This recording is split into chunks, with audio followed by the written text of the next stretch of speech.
Ongi etorri gure gaurko saiora, gaur txirrindulariak web saioan, gure 11. kapituluan, eta aprobetxatuz pasaren astean liburuaren eguna izan zela, hainbat liburu komendatuko dizkizuegu txirrindularitzaren arloan.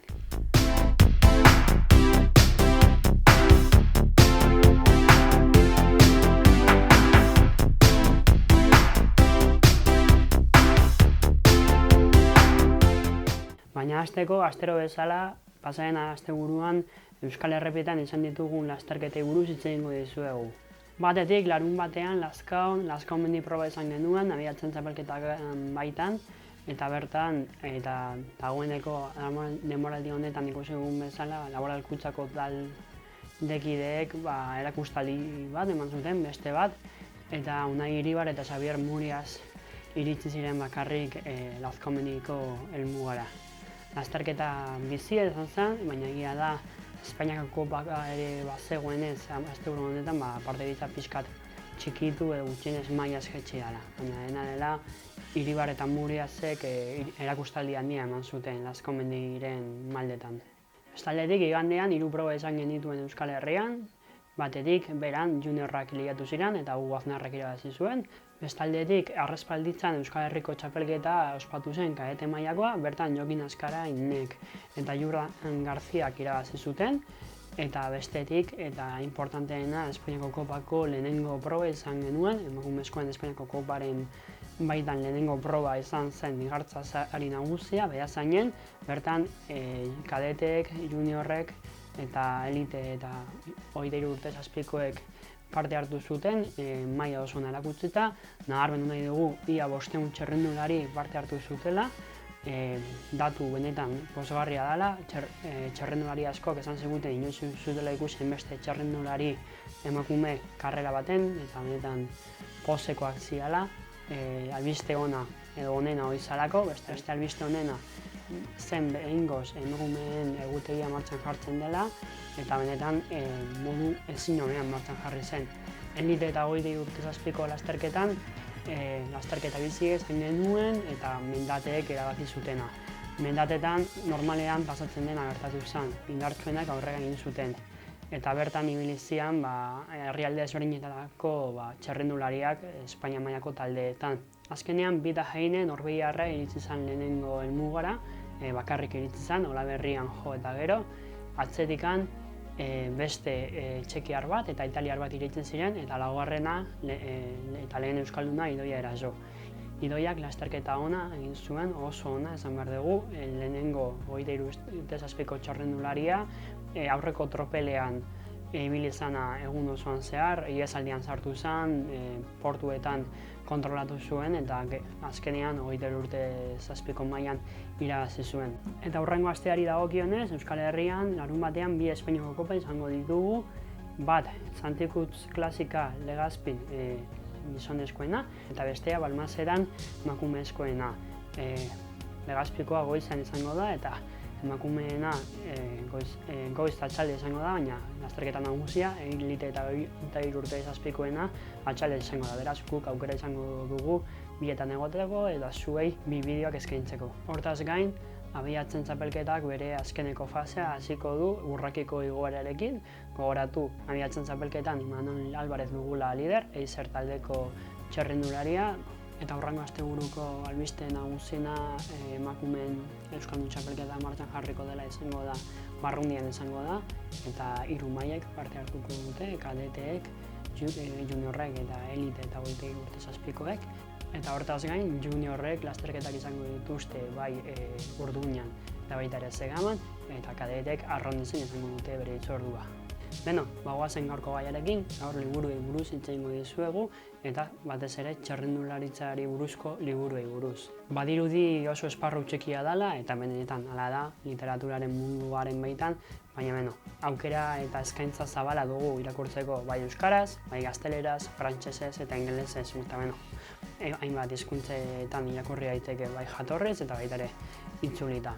Eta irakurtzak dazkan onuretaz gain, dakizkigula, nabarmendu nahi dugu txirrindularitza irakurtzea, txirrindularitza literatura irakurtzea, eskaintzen digula aukera hori ezagutzeko nola dan txerrendularitza barnetik. Askotan istorioak oso barnetik kontontu daude, arteko protagonistenatik, bai txerrendulariak, bai kirol zuzendariak, kazetariak izan dira urte luzeetan liburuak idatzi dituztenak eta oraindik badira.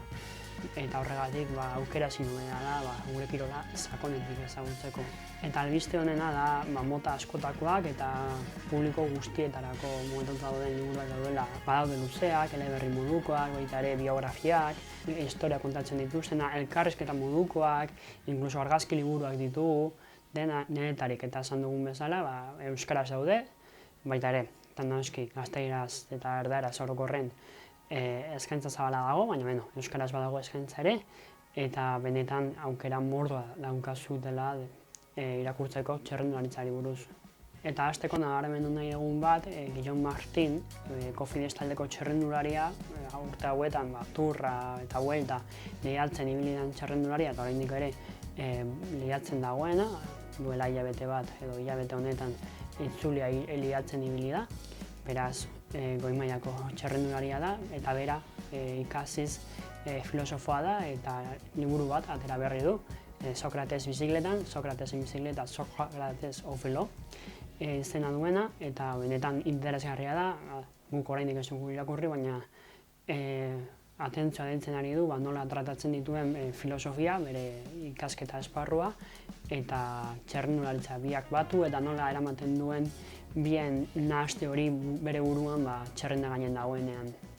Eta bai, Euskal Herrian ere idazleak ditugu, nabarmendu dezakegu Raúl Pérez, biografiak idazten dituen euskaraz, Ander Izagirre, liburu berri bat atera duna, Aine Hernando kazetaria, aukera asko daude.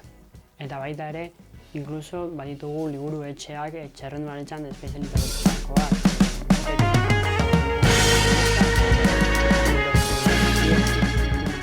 Eta batez ere online erosteko aukera, edondun zaudetela ere erosteko. Gehien bat euren eskaintza gazteleraz da.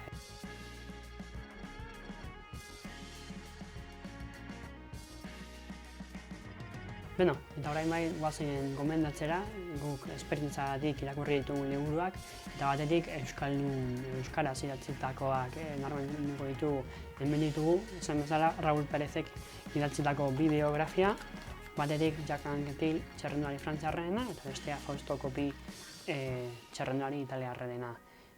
Raúl autoedizioangatik apostua egin zuen, euskaraz badakizue pixkat zailagoa dela beti dana egitea, baina Raúlek apostua egin zuen, eta egia zen historio polita kontatzen dituela, Euskal Herriarekin lotzen, batez ere Jacques Anquetil Euskal Herriko itzulean ibili izanen, eta bi historio interesgarri, egia da liburu motzak diala, harin irakurtzekoak, baina bere perspektiba da zale batena eta nola maite mindu zen txerrendularitzaz txerrendulari hauekin beraz. Oso perspektiba polita zale batek irakurtzeko. Komendatu nahi dizuegu hurrengoa, hau da, Un homo en fuga, un hombre en fuga gazteleraz, hau kultura ziklista liburu etxearena da, eta bertan Marco Pantaniren bizitza edo kirol bizitza kontatzen da. Marco Pantani lanak dakizue duela hamarka batzuk hil zala osasun arazoak zituela, txerrendularitzarekin, drogekin, historia maitasun eta gorroto artean dugu zaleok, baina Pantani handi izan zen eta bere managerra zen eta beste kazetari batek idatzi zuten, bere managerra Manuel Arrontzi eta kazetaria Gianfranco Josti. Barne-barnetik idatzitako historia da, bigarren lerrotik ikusitako da, baina managerrek eta batez ere dopinaren garaian presentzia handia zuten txerrendulariekin eta oso presente zeuden karreretan eta egia zen oso ondo idatzita dago eta oso emozionantea da. Negarra egiteko momentu ditue bai, Markok izan zituen une zailenekin, baina endagarria oso.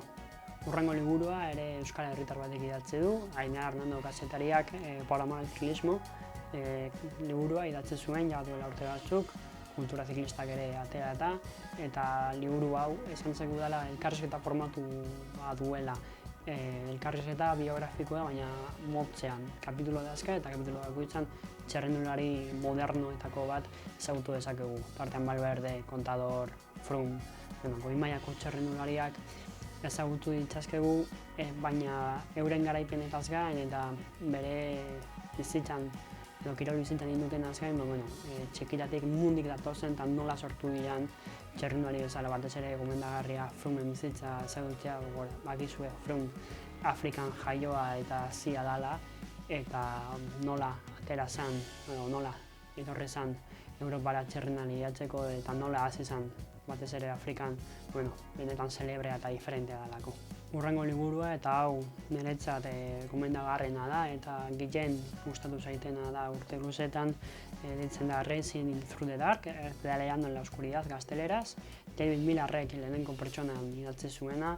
Ez dakizunentzat David Millar ja retiratua da, baina duela 10 urte baino gutxiago goi mailako tropelean zegon, Tourreko gainetoria izandakoa da, eta bere historia dopinarekin lotuta dago, positibo mazun, baina liburu honetan dana deskubritzen du eta azaltzen du nola txirrindulari gazte batek, eta txirrindularitzaz mantenimenduta zegoen, eta azkenean bukatu zuela dopinarekin, eta bakizue, dopinaren garai beltzenak, Amsterdamen garaia eta barrekok, lehen lerrotik kontatzen ditu, oso pertsonala da, oso intimoa kontatzen ditu, nolako momentum pasatzen ditu. Euskal Herria badu berzentzea, Millar Biarritzen bizi zen eta Biarritzek protagonismo handia daka. Eta batez ere, liburuaren mezua dela sakonera iritsi zela Millar behin zigorra ezarri ziotenen eta justizia erasoak izan zituenen, baina lortu zuela bere bizitza edo kirol bizitza berriro ere antolatzea eta berriro ere Tourrean eta garbi irabaztea lortu zuela. Eta azkeneko liburua eta argazkilari bidolari izan da ezin dizuen hau gomendatzeari utzi, argazki liburu bat da, Juan Mari Tolinek aterata duela 20 urte, eta benetan diferentea da. Egia da elkarrizketak dituela, baina ildo nagusia da Juan Mari Tolinek urte luzeetan Euskal Herriko eta munduko txirrindulari lasterketan ateatako argazkik erakustea eta argazki horietako protagonistei elkarrizketak egitea. Interesgarria da, ze protagonista guztiak Euskal Herritarrak dira, tarten Marino Lejarreta, Abraham Olano, Joseba Beloque, Mikel Landa, Joanes Omarriba, Aimar Zubeldia, eta beste inbeste orain garaiko txirrindulariak, Herritarrak bezala, eta baita ere Abraham, Joane, Euskal txirrindularitza historiaren txirrindulari honenak.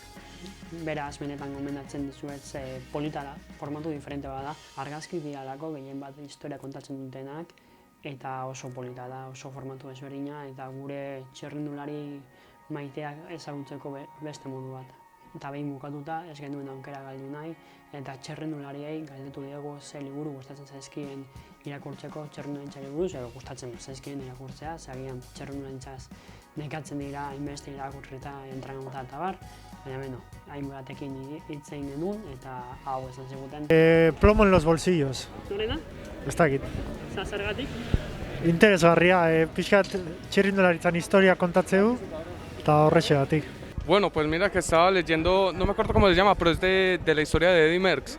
Y es bastante bonito porque mostraba como la tenacidad que tiene que tener un ciclista para ser el mejor de la historia, ¿no? Es bonito, muy bonito. En este momento se me olvida el nombre, pero... ¿Quién es el autor? Joder, no me acuerdo, pero es muy bonito. Igual es famoso, igual es más famoso de Eddy Merckx. Ainara Hernandorena. Eta zergatik? Historia pila bat kontatzen dituelako, txirrindulari askori buruz eta benetan interesgarria delako. Eskerrik asko, gaurkoz hau esan da guztia. Zuen iritzia ere ezagutu nahi dugu, esan ze liburu irakurri dituzuen txirrindularitzari buruz, edo kirolari buruz orokorrean. Eta gu berri bere hemen izango gara hurrengo astean beste gai berri batekin. Eta bitartean gogoratu, asteburu honetan Espainiako Kopa, Biatzen txapelketa eta emakumezkoen Euskaldun txapelketa abian jarriko direla.